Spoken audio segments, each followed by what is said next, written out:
খালি গণতন্ত্রের নাম নিয়ে মানুষকে শান্ত করা যাবে না। মানুষ দেখেছে গণতন্ত্র।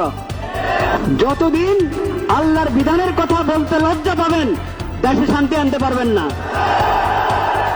গণতন্ত্রের পরীক্ষা হয়ে গেছে। সমাজ এবং সরকার এবং দেশে শান্তি শৃঙ্খলা ফিরে আসতে হলে আল্লাহর বিধান প্রয়োগ করতে হবে।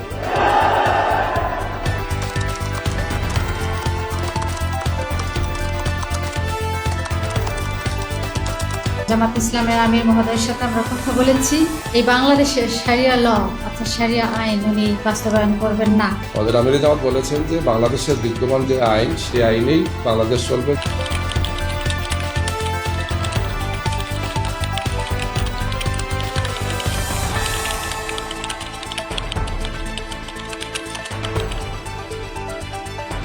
জামাত ইসলামের নেতৃত্বে যদি আগামী দিনে সরকার গঠন হয়, সবাইকে বোরকা পড়তে হবে। এই ধরনের কোনো অবস্থা কখনো সৃষ্টি হবে না। যে রকম আছে সেরকমই থাকবে। অনেকে বলে শরিয়া আইন চালু হবে। এটা হিন্দু, মুসলমান, বৌদ্ধ, খ্রিস্টান, মুসলমান সবাইয়ের দেশ। শফিকুর রহমান সাহেব স্পষ্ট ভাষায় বলেছেন, সংবিধান অনুযায়ী এই দেশ পরিচালনা হবে।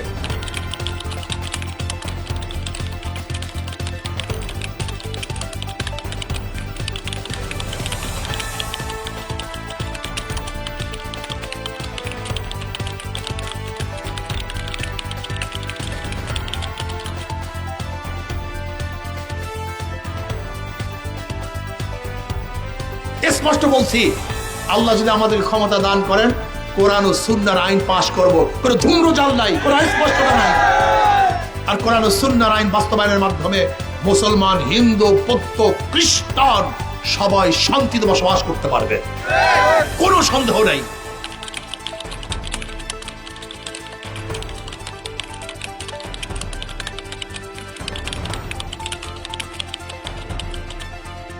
হরে কৃষ্ণ হরি বল, দাঁড়িপাল্লা টাইনে তোর স্লোগান এখন। তাহলে সাম্প্রদায়িকতা গেল, মাথা খারাপ তো সবার, ওই জন্যই